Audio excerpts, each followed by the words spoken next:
Tema de hoje: o pouco com Deus é muito.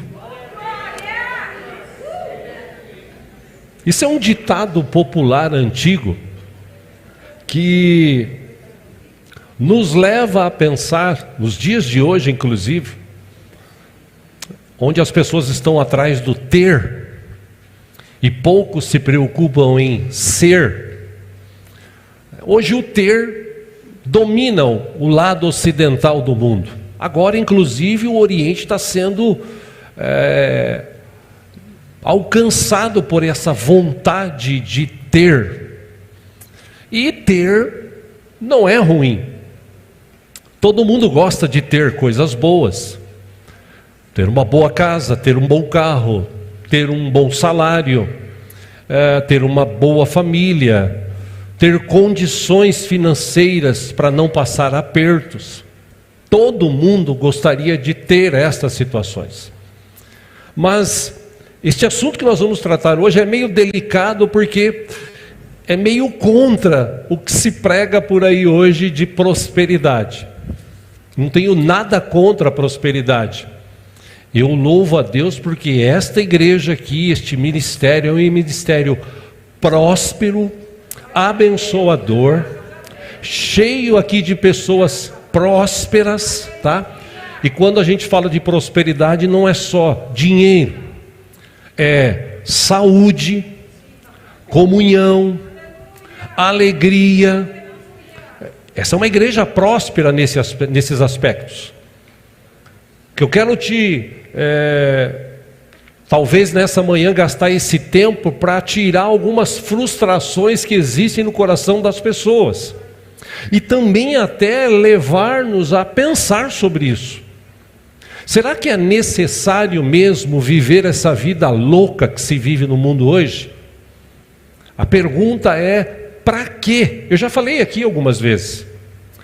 Se você tivesse a oportunidade de estar diante de Deus e pedir para Ele: Deus, eu quero ser rico. Se eu fosse Deus, e eu não sou, mas se eu fosse Deus, eu perguntaria para você o seguinte: para que você quer rico? Para que você quer ser rico? Bom, eu quero ser rico porque seria a resposta vaga de muita gente. Porque eu quero ter uma boa casa, um bom carro, que mais? Não, porque eu também quero viajar, porque eu também quero curtir, tá? Que mais? Não, e de vez em quando eu vou ajudar algumas pessoas. Se eu fosse Deus, eu falaria para esse tipo de pessoa: você nunca vai ser rico. Porque você não tem capacidade suficiente para administrar esse dinheiro. Jesus disse, acompanhe aqui no telão, em Lucas capítulo 12, versículo 15.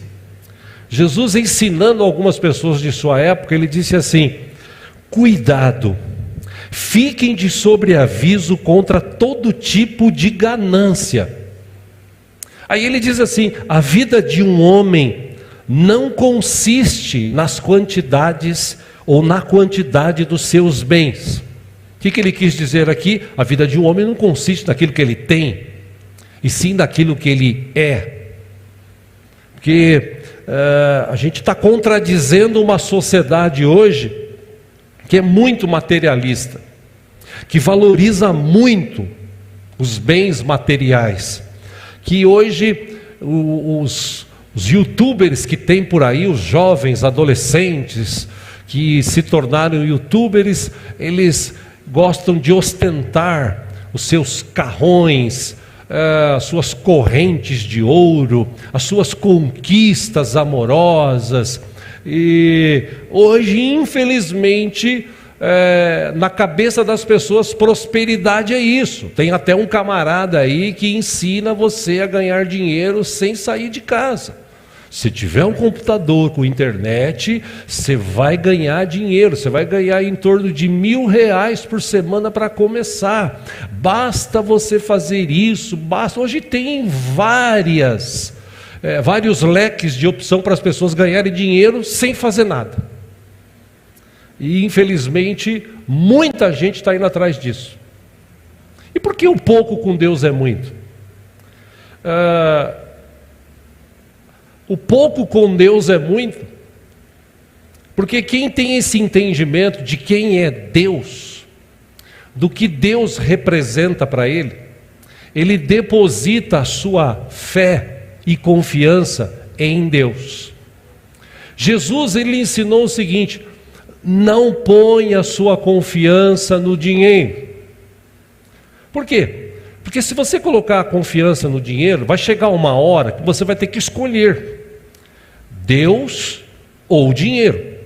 Não tem como administrar ou adorar os dois. A gente conhece pessoas, eu conheço pessoas, você deve conhecer também pessoas que foram ricas ou são ricas.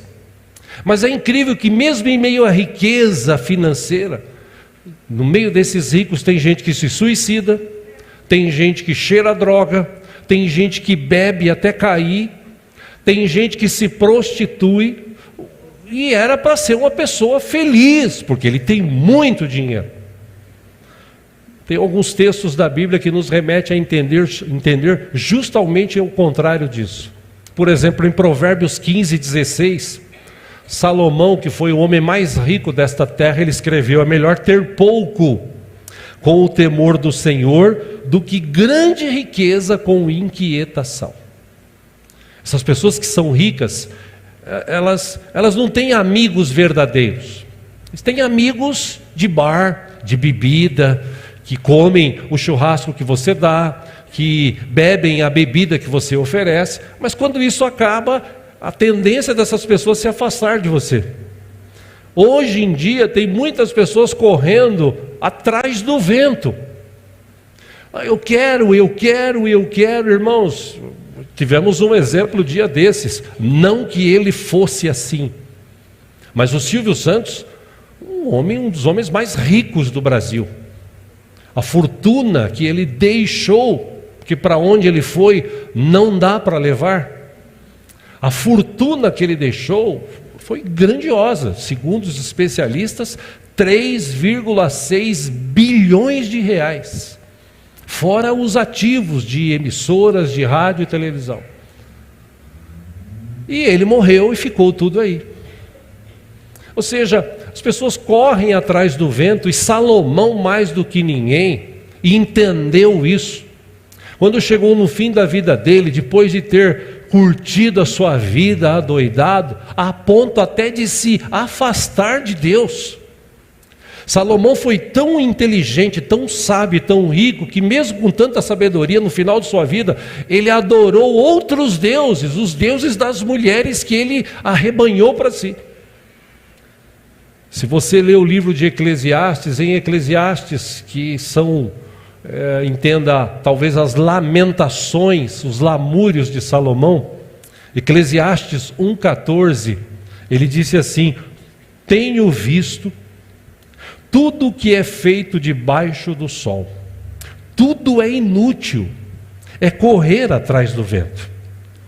Eclesiastes 4,6, ele diz assim: melhor é ter um punhado com tranquilidade do que 2 punhados à custa de muito esforço e de correr atrás do vento.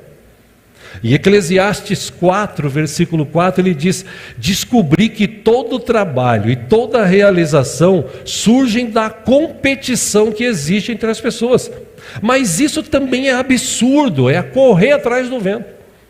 Em Eclesiastes 2, versículo 26, ele escreveu: ao homem que o agrada, Deus recompensa com sabedoria, conhecimento e felicidade.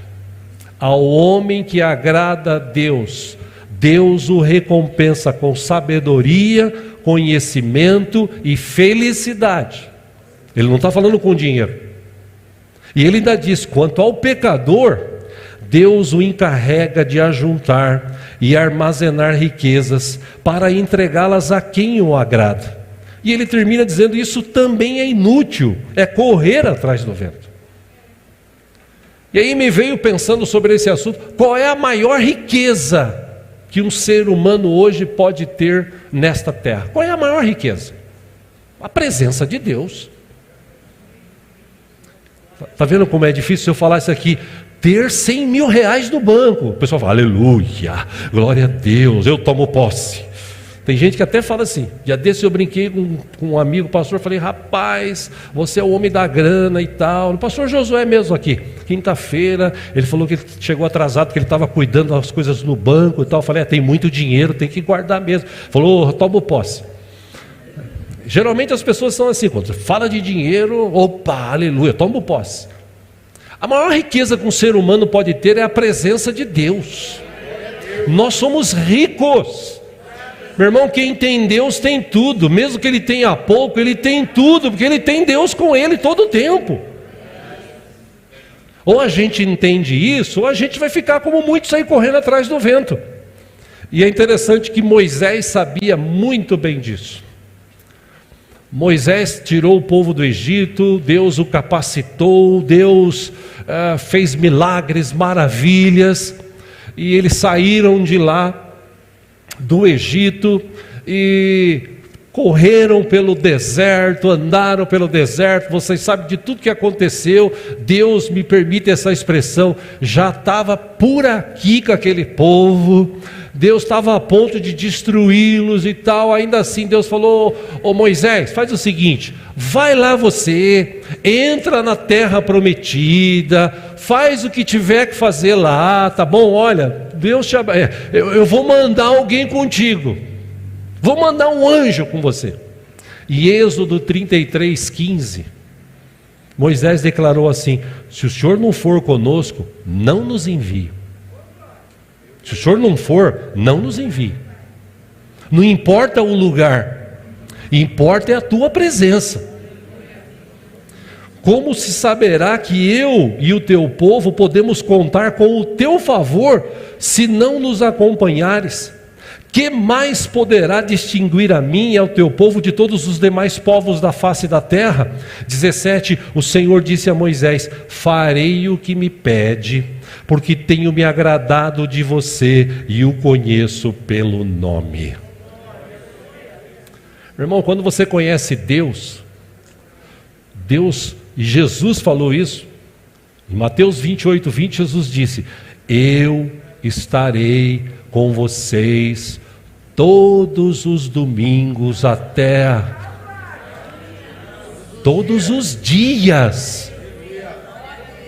Jesus anda com a gente. Olha que riqueza que eu e você temos. Você nunca está sozinho. Todo lugar que você está, Jesus Cristo está conosco. Imagina que riqueza que nós temos. Davi também sabia disso. Davi, quando pecou e entendeu, caiu em si. Salmo 51:11, entre tantas coisas que ele fala para Deus, ele diz assim, não me expulses da tua presença, nem tires de mim o teu Santo Espírito. Sem ele, sem o teu Espírito, não consigo viver. Pode tirar a riqueza, pode tirar o reinado, pode tirar tudo, mas não tira de mim o teu Espírito, porque sem o teu Espírito eu não consigo viver. Olha a riqueza que é a presença de Deus nas nossas vidas, ou na vida de quem pensa assim. A pergunta é, nesta manhã para mim e para você, qual é o limite? Quanto é o limite? Algumas pessoas foram perguntadas dessa forma no passado, o que realmente você precisa para viver bem? Algumas até brincam, um pequeno iate, uma pequena mansão no Alphaville, pequeno valor de 1 milhão na conta, coisas pequenas, Deus. A maioria das pessoas que tem isso estão frustradas, não tem a verdadeira alegria. E infelizmente muitos que vieram para as igrejas buscar essa vida financeira abençoada, porque se resume em vida financeira abençoada. Prosperidade é quando você tem dinheiro, prosperidade é quando o dinheiro está fugindo pelo ladrão, você não tem preocupação nenhuma, porque você tem dinheiro para pagar todas as contas. Prosperidade na vida das pessoas. Então as igrejas se especializaram nisso, né? Vem para cá, faz o sacrifício, dá o teu tudo, se ofereça que Deus vai te enriquecer, você não vai ser mais cauda, você vai ser cabeça, é o que se promete hoje. E infelizmente, olhando a Bíblia, não é bem assim. Porque Jesus falou sobre isso. Se você for fiel no pouco, eu vou te colocar. Tem um processo. Deus não é gênio da lâmpada que você chega lá e faz troca com ele. Por que nós estamos falando sobre isso no começo de setembro? Faltam 4 meses para terminar o ano. E nesses 4 meses é o tempo que a pessoa fala: eu preciso juntar dinheiro, porque no Natal eu tenho que comer um peru, eu tenho que comer um franguinho, eu tenho que comer um caviar, porque no final do ano eu tenho que trocar meu carro, eu tenho que fazer isso, eu tenho que comprar, essa cultura do eu tenho está inculcada na vida da maioria das pessoas. E a pergunta que eu te faço nessa manhã não é o quanto você precisa para viver, é o quanto você confia e depende de Deus. Porque se você confiar e depender de Deus, Deus nunca vai deixar você na mão. Nunca. Eu posso te contar vários testemunhos meus e de amigos que tenho e de irmãos aqui dessa igreja que Deus nunca deixou na mão. Entre tantos textos e histórias bíblicas que a gente pode colher da palavra e estudar em cima, uma delas eu quero ler com os irmãos, você que trouxe a sua Bíblia, livro de 1 Reis, capítulo 17. É uma história conhecida, né, de Elias, tal, servo de Deus. Vamos ler juntos aqui, rapidinho.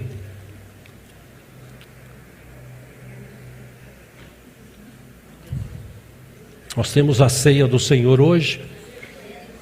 Se atrasar um pouquinho, tudo bem, irmãos? Amém. Obrigado.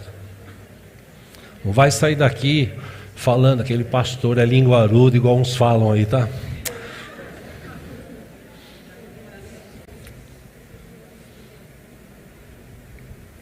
Primeiro Reis, capítulo 17.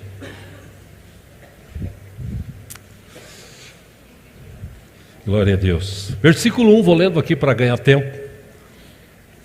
Ora, Elias de Tisbe, em Gileade, disse a Acabe: juro pelo nome do Senhor, o Deus de Israel, a quem sirvo, que não cairá orvalho nem chuva nos anos seguintes, exceto mediante a minha palavra. E você sabe, domingo passado vimos sobre isso.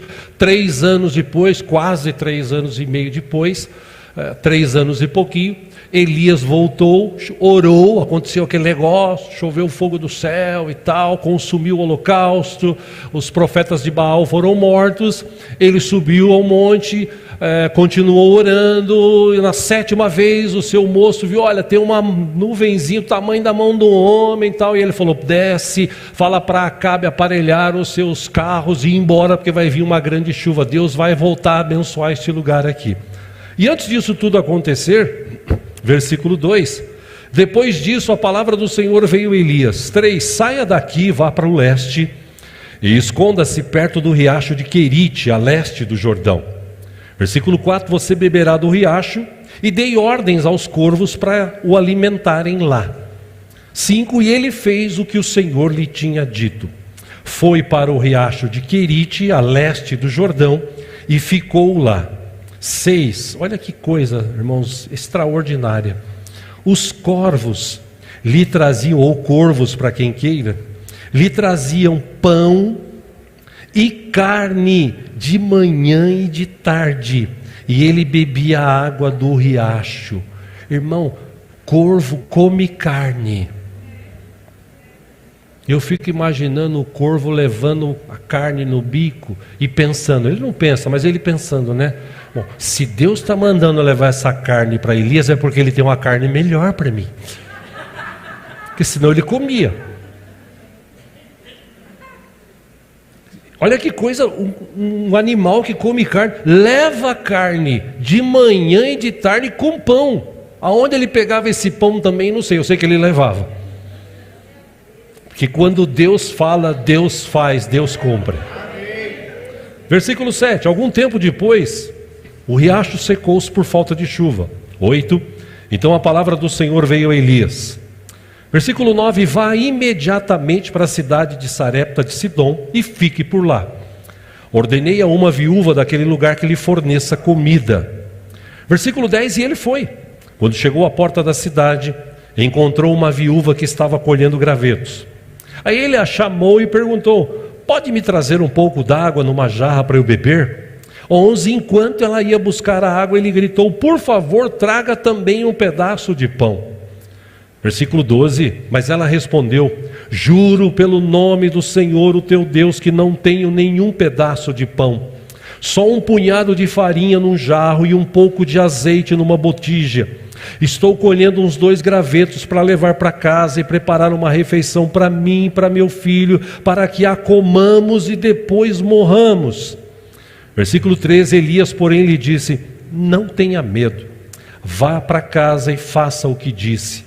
Mas primeiro faça um pequeno bolo com o que você tem e traga para mim, e depois faça algo para você e para o seu filho.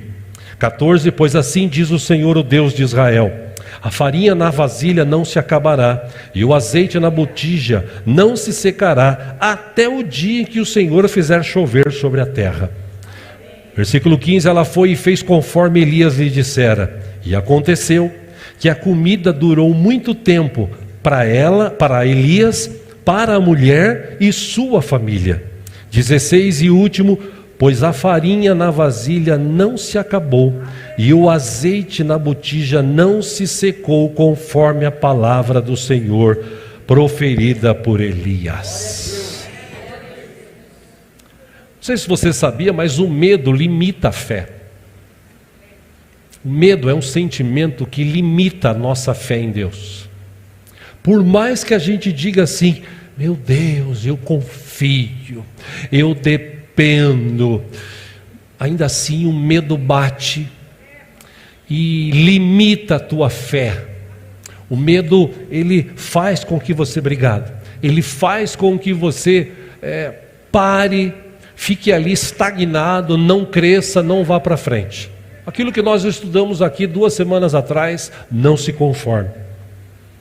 Agora, quando você tem fé, quando você tem um relacionamento com Deus, quando você crê na palavra de Deus, e é por isso que a gente vem aqui para aprender e colocar em prática a palavra de Deus, quando você crê na palavra de Deus, Deus não vai deixar você na mão, mesmo porque, como eu disse há pouco, Jesus anda com a gente, Deus presente conosco, está com a gente, Ele não vai deixar faltar.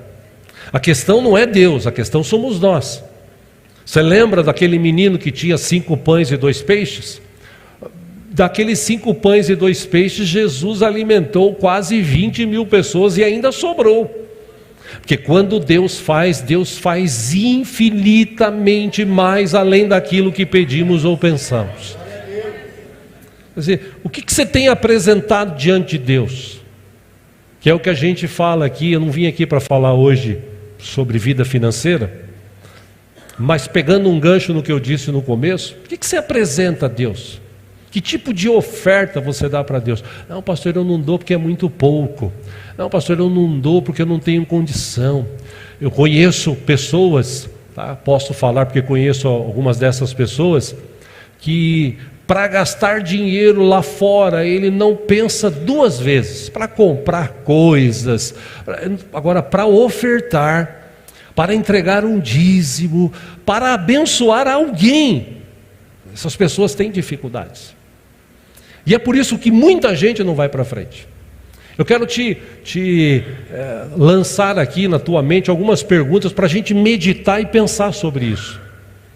Pensa, porque de setembro, outubro, novembro, dezembro vai ser o tempo de correria. Eu estou falando isso em setembro para você não ficar correndo atrás do vento até o final do ano e no final do ano ficar frustrado. Porque eu fiz e não deu nada, me estrepei. Confia em Deus, deposita a sua esperança em Deus agora em setembro. Em dezembro você vai ver o que Deus vai fazer nesse tempo todo. Continua trabalhando honestamente. Deus vai mudar a sua história, Deus vai abençoar a tua vida, Deus vai transformar questões da tua vida. Primeira pergunta que eu te faço para a gente meditar: você tem sido fiel com o pouco que você tem nas mãos? Você tem sido fiel? Porque lembra-se, se você não é fiel no pouco, você não vai ser no muito. Pensa nisso, é para você pensar. Segundo, as necessidades dessa vida que nós têm levado você a confiar mais na provisão divina. Você confia mesmo em Deus?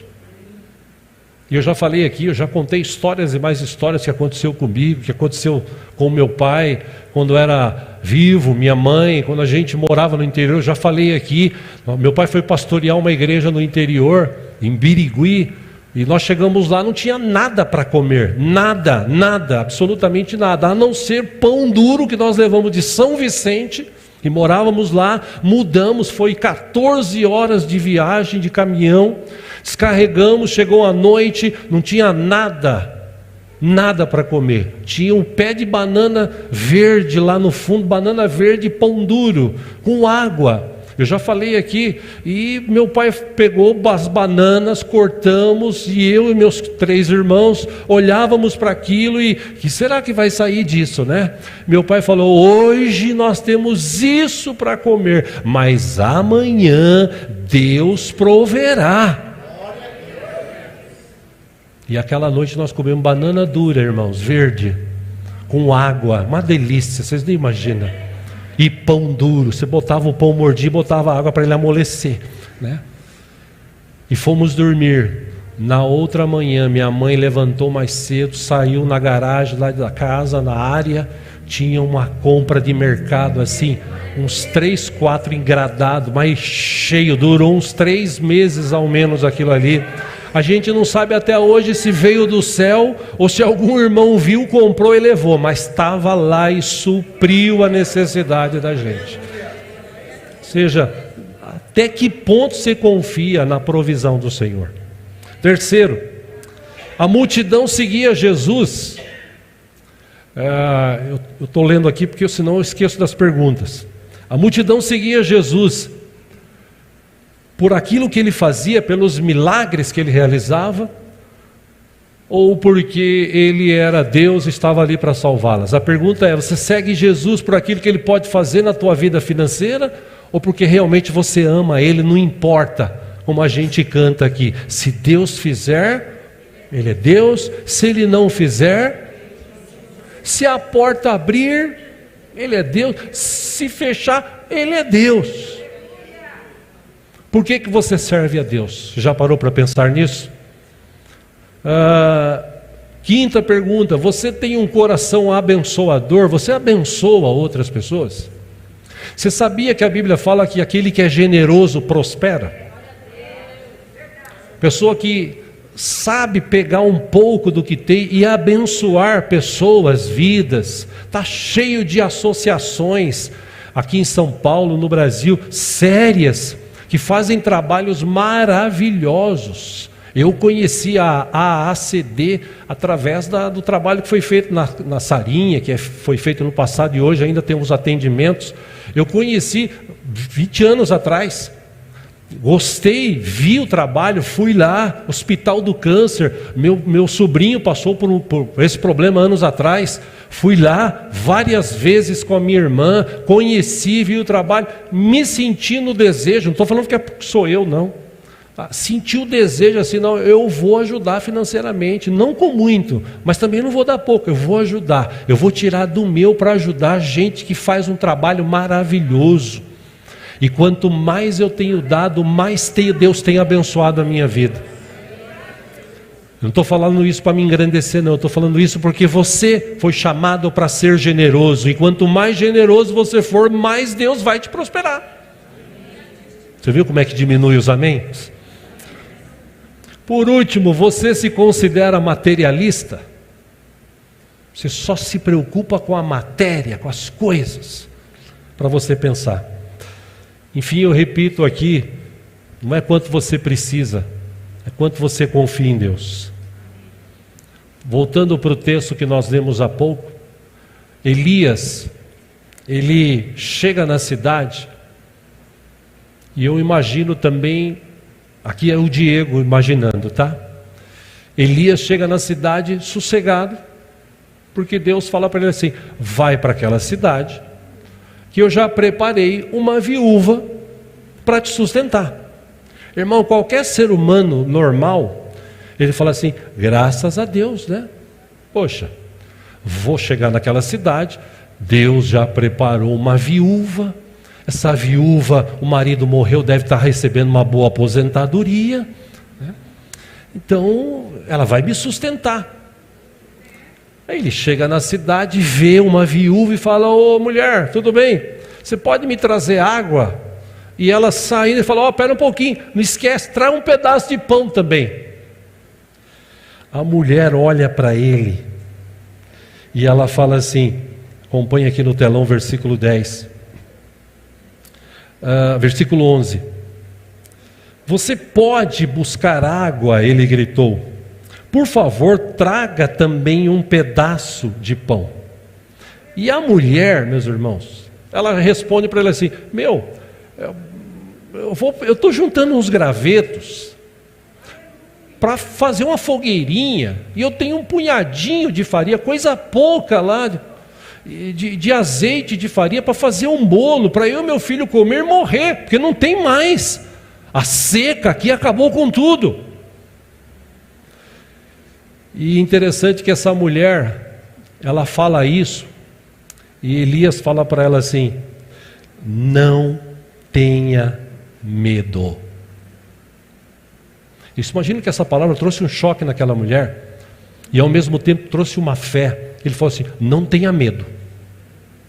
Por quê? Vai e faz o que eu estou falando para você fazer, mas primeiro, e é aí que entra a fé. Fé é o firme fundamento das coisas que você não vê, mas espera. Aí ele fala assim: vai lá e faz um bolo, e traz primeiro para mim, o representante de Deus, o homem de Deus ali. Depois você faz para você e para o teu filho. Meu irmão, qualquer ser humano falaria assim: você pensa que você é quem?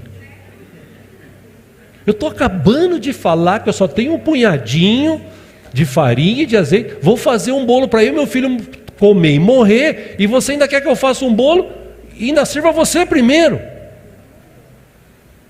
Mas aquela mulher, acho que ela já não tinha mais esperança. Ela já estava ali pensando em morrer. Mas chega a palavra de Deus e diz para ela assim: faz isso primeiro. Oferece a Deus o pouco que você tem, porque o pouco com Deus é muito.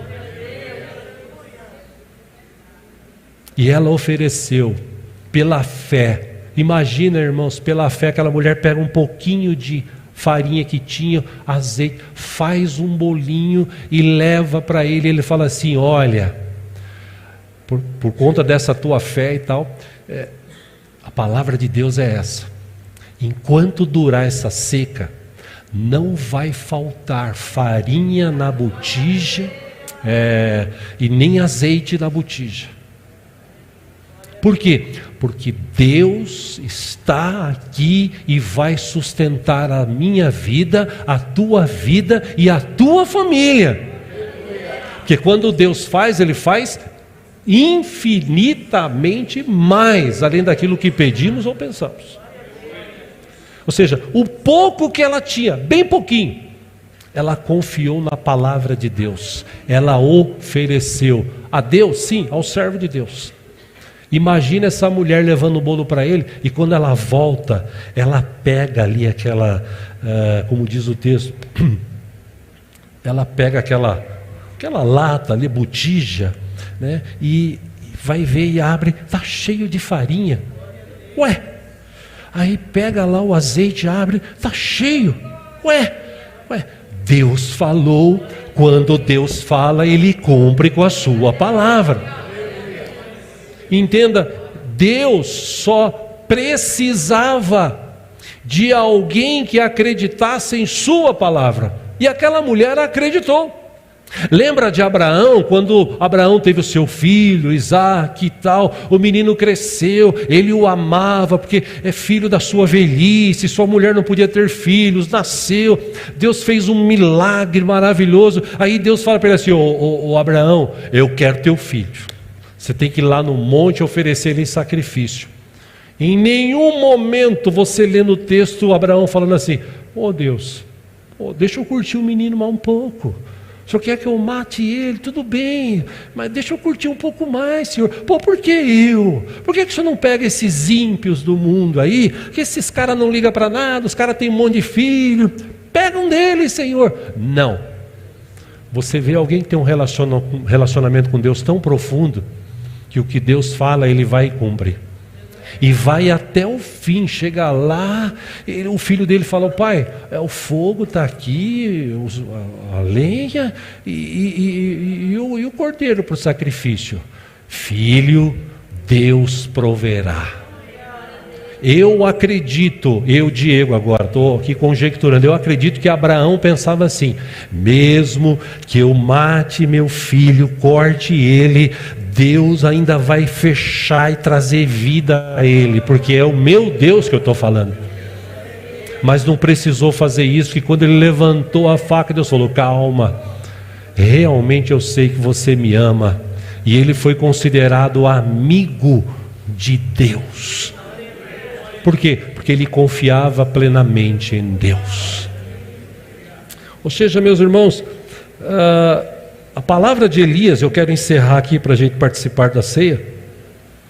Lembra quando eu disse há pouco que o medo limita a bênção de Deus na vida das pessoas? Por que muita gente não é abençoada? Primeiro, que ela tem medo. Segundo, quando ela tem um pouquinho, ela não é fiel no pouco. E eu aqui, em nome de Jesus, entenda o que eu estou te falando nessa manhã, meu irmão. Eu não estou falando coisa aqui para incitar você, igual essas igrejas fazem, dá o seu tudo. E tá, longe disso, pelo amor de Deus. Tá bom? Por favor, entenda isso. No passado aqui a gente teve até um irmão que foi daqui e tal, ele mudou para o Rio de Janeiro, na verdade ele era de lá, né? Aí ele veio para cá e ele tal, aí em 2001, eu comecei a fazer um momento meu e Deus de oração lá no Vale da Bênção, e ele ia comigo, porque eu quero crescer, pastor, eu quero orar e tal, e a gente ia lá de madrugada, foi algumas vezes, depois não foi mais, aí depois de um ano saiu da igreja, foi para essas igrejas, né, que tal, e pá, e beleza. Ficou lá uns 4 anos, não deu certo, voltou. E pastor, estou de volta aqui e tal. Beleza, meu irmão, tal. Beleza. Aí passando uma semana ele veio e fala: pastor, é o seguinte, eu quero fazer um voto com Deus, pastor, porque na igreja que eu estava indo, eu estava fazendo um voto lá, mas estava dando certo, mais ou menos, né? Mas eu quero fazer um voto aqui. Eu falei: irmão, não precisa, meu irmão, não precisa. Não, eu quero fazer, pastor. Lá eu dava cheque pré-datado. E eu vou dar um cheque pré-datado, ou que dia que é hoje, dia 1º, vou dar um cheque pré-datado do valor que eu sei que eu vou ganhar pela fé nesse mês de setembro. Tudo bem, pastor? Eu falei: irmão, não precisa, meu irmão, recebe primeiro, depois você dá. Não, mas eu quero fazer um voto e tal. Não precisa, meu irmão. Falei umas 3 vezes. Pois ele preencheu o cheque, colocou aí e tal, pré-datado. No dia da data pré-datada, nós depositamos o cheque, e o cheque voltou sem fundo. E ele não veio mais na igreja. Para que isso? Eu não estou falando para fazer isso. O que eu quero te mostrar nessa manhã é que, mesmo você que tem pouco, creia, o pouco que você tem com Deus é muito. Deus é capaz de abrir portas, de fazer milagres e maravilhas que você nem pode imaginar. A Bíblia diz isso: o teu olho não viu, o teu ouvido não ouviu, não chegou no teu coração o que Deus tem de melhor para aqueles que o amam. O que eu quero te mostrar nessa manhã é que, mesmo com um pouco, que você que tem muito, e glória a Deus por você que tem muito, meu irmão, que você tome cuidado para isso não dominar a tua vida, não ser o teu Deus, você começar a escolher pessoas para se relacionar e tal, cuidado com isso. Não deixe o dinheiro ser o seu Deus continua sendo este, Jesus Cristo, Senhor e Salvador. Com muito ou com pouco, seja feliz. Por quê? Porque você já é rico, você tem Deus no teu coração, a presença poderosa dele está na tua vida, o teu nome está escrito no livro da vida. Não troque isso. Não troque isso por dinheiro nenhum nessa terra. Ai, mas eu estou desanimado, eu estou triste. Levanta a cabeça, Deus é contigo. Sai para trabalhar com a cabeça erguida, no pouco ou no muito, seja fiel. Deus vai mudar a história da tua vida. Ah, mas e a crise que nós vivemos? A crise está aí há anos. O Brasil já teve vários planos, plano A, plano B, plano C, nós já devemos estar no plano F, no plano G, nós devemos estar. Mas em tudo isso, Deus está sentado no seu trono de glória, acima de qualquer crise. Eu posso te citar aqui uns 6, 7 casos da Bíblia que havia uma crise, como esse de Elias, era uma crise e não chovia. Mas Elias confiou na palavra de Deus. Você já imaginou se Elias chegasse na cidade e falasse assim: oh Deus, obrigado por essa viúva, coitada, está pior que eu. Como é que essa mulher vai me sustentar? Está pior que eu. Coitada, não tem onde cair morta. Na verdade ela quer morrer, inclusive. Oh Deus, o senhor está de brincadeira, né? Imagina se ele não confiasse em Deus, e ele confiava. Mesmo vendo aquela mulher naquela situação, ele desafiou com a palavra de Deus. E o texto diz que ela creu. Ele disse assim: não tenha medo. Você tem só um pouquinho? Não tenha medo. O pouco que você tem com Deus é muito. Amém, irmãos? Amém. Para de correr atrás do vento. Trabalhe honestamente. Por que eu falo para de correr atrás do vento? Porque tem gente que corre, que trabalha que nem um louco. Ai meu Deus, eu preciso ganhar. Eu preciso comprar uma televisão de 58 polegadas, meu Deus. Ai Jesus, tem miséria, eu preciso comprar um carro novo, meu Deus. Eu preciso comprar aquele colchão que faz massagem, porque eu trabalho muito. E aí eu fico louco, eu tenho que chegar em casa e sofrer uma massagem. Tenho que ficar lá, somebody love. Para com isso, em nome de Jesus. O apóstolo Paulo, eu vou encerrar citando esse texto aqui, 1 Timóteo 6, 7. Se Paulo tivesse hoje pregando nas igrejas por aí, acho que ele era apedrejado. Porque ele falou assim a Timóteo, 1 Timóteo 6, 7, obrigado irmãos. Pois nada trouxemos para este mundo e dele nada podemos levar. 8, por isso, tendo o que comer e com o que vestir-nos, estejamos com isso satisfeitos. 9. Os que querem ficar ricos caem em tentação, em armadilhas e em muitos desejos descontrolados e nocivos que levam os homens a mergulharem na ruína e na destruição, pois o amor ao dinheiro é raiz de todos os males. Algumas pessoas, por cobiçarem o dinheiro, desviaram-se da fé e se atormentaram a si mesmas com muito sofrimento. 11, ele fala para Timóteo: você, porém, homem de Deus. Tem homem e mulher de Deus aqui? Então é para mim e para você essa palavra. Você, homem de Deus, fuja de tudo isso. Busque a justiça, a piedade, a fé, o amor, a perseverança e a mansidão. Combata o bom combate da fé. Tome posse da vida eterna para a qual você foi chamado e fez a boa confissão na presença de muitas testemunhas. Você e eu temos o nome escrito no livro da vida. Você recebeu Jesus como Salvador? Perfeito. Você foi batizado? Teu nome está escrito no livro da vida. Não troque isso por nada. Ah pastor, mas eu tenho pouco. O pouco que você tem com fé em Deus, com Deus é muito. Deus pode te transformar, Deus pode multiplicar, Deus pode te capacitar a muito mais. Depende da tua fé. Aquela mulher não teve medo. O medo que ela tinha foi embora, que ela ouviu uma palavra. E essa palavra que ela ouviu disse assim: vai e faz para mim, depois você faz para o teu filho. Porque assim diz o Senhor, não vai faltar farinha, não vai faltar azeite. Enquanto tiver essa crise, Deus não vai deixar faltar na tua vida. Meu irmão, minha irmã, confie em Deus, dependa de Deus. Por pior que seja a crise, Deus não vai deixar faltar comida, Deus não vai deixar faltar roupa, Deus não vai deixar faltar água, Deus vai cuidar de mim e de você. As necessidades básicas do ser humano, Deus não deixa faltar. E Ele vai além, Ele abre portas aonde não tem portas, Ele envia novos clientes. Quando você menos esperar, o teu patrão vai te chamar e falar assim: eu estou pensando em você, gostei de você, vou liberar um aumento para você. Confia em Deus. Amém, queridos? Amém. Mesmo assentados, fecha os teus olhos.